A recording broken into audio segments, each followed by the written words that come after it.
Praise the Lord. இன்னைக்கு நம்ம என்ன பார்க்க போறோம்னா திருத்துவத்தினுடைய 2ஆம் பாகமான ஹெரசி, கள்ள உபதேசங்கள். இந்த கள்ள உபதேசங்கள், திருத்துவத்தை சுற்றி இருக்கிற கள்ள உபதேசங்களை பார்ப்பதற்கு முன்பதாக கிறிஸ்தவத்தில் திருத்துவத்தை குறித்ததான தவறான புரிதல், சில தவறான உதாரணங்கள் இருக்குது. அது என்னங்கிறத பார்த்துட்டு அதுக்குள்ளே போகலாம். உதாரணத்துக்கு திருத்துவத்தை குறித்து சொல்லும் பொழுது சில கிறிஸ்தவர்கள் இப்படி சொல்லுவாங்க. எப்படின்னா, ஒரு நபர் எடுத்துட்டிங்கன்னா அவர் வேலையில் ஒரு ஆஃபீஸராக இருப்பார், ஒரு சூப்பர்வைசராக இருப்பார், அது ஒரு ரோல்.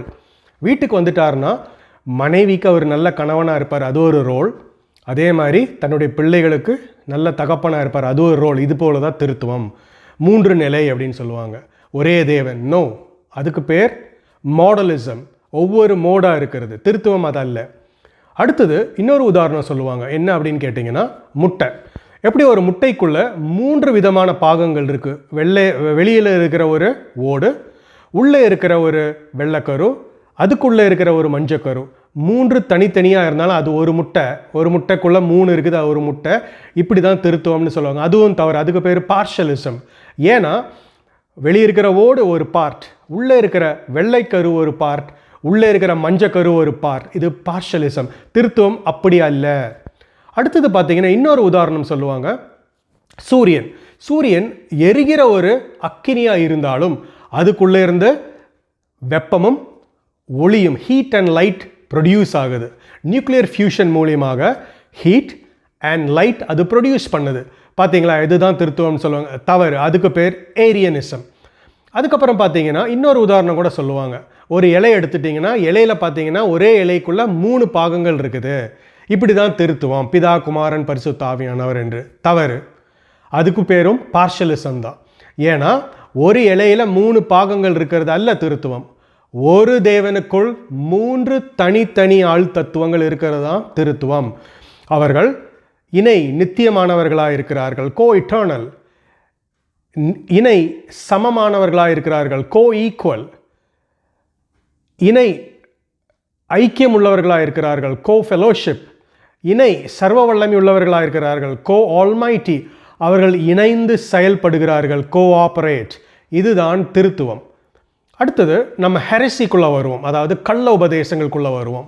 இந்த திருத்துவத்தை சுற்றி பல கள்ள உபதேசங்கள் இருக்குது. சாத்தான் அநேக தவறான உபதேசங்களை கொண்டு வந்து அநேக ஜனங்களை வஞ்சிக்கிற ஒரு காரியத்தை நம்ம பார்க்க முடியும். அவர்களுடைய ஆத்மாவை நித்திய நரகத்துக்கு கொண்டு போகிற வேளையில் அவன் ரொம்ப ஈடுபாடோடு இருந்து கொண்டு இருக்கிறான். அதுக்கு உதாரணம் நம்ம பார்த்தீங்கன்னா 3 நம்ம பார்க்க முடியும். முதலாவது ஏரியனிசம். ஏரியனிசம் அப்படிங்கிறது பார்த்தீங்கன்னா, அது யெகோவா சாட்சிகளுடைய ஒரு உபதேசம். ஏரியன் அப்படிங்கிற ஒரு நபர் உருவாக்கின ஒரு உபதேசம். அதுக்கு பேர் தான் ஏரியனிசம். அவர் என்ன சொல்லுவார்னா, பிதா ஒருவர் தான் தேவன், குமாரன் சிருஷ்டிக்கப்பட்டவர், பிதா ஆவியானவர் ஒரு ஃபோர்ஸ் என்று அவர்கள் சொல்லுவார்கள். அது தவறான ஒரு உபதேசம். அதே போல் குமாரன் ஒரு தேவதூதன் என்று சொல்வார்கள். அது தவறான உபதேசம்.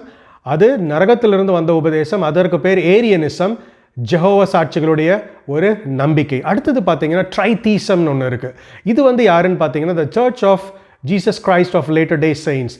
இயேசு கிறிஸ்துவனுடைய சபை, கடைசி கால பரிசுத்தவான்கள் அப்படிங்கிற ஒரு கூட்டத்தார் இருக்காங்க. அவங்களுடைய உபதேசம் இது ட்ரைதீசம்.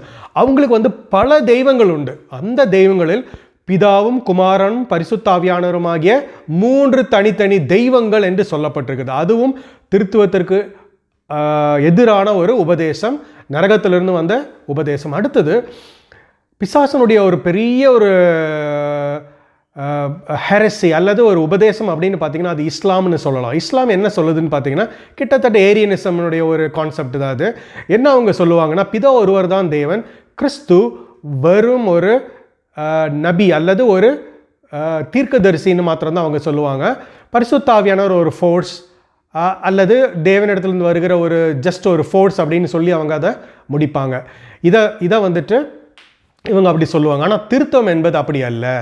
திருத்துவம் என்பது ஒரே ஒரு தேவனுக்குள் 3 விதமான தனித்தனி நபர்கள், ஒரு தெய்வத்துவத்திற்குள், ஒன் டிவைன் பீயிங்குள் 3 தனித்தனி பர்சன்ஸ். இதுதான் திருத்துவம்.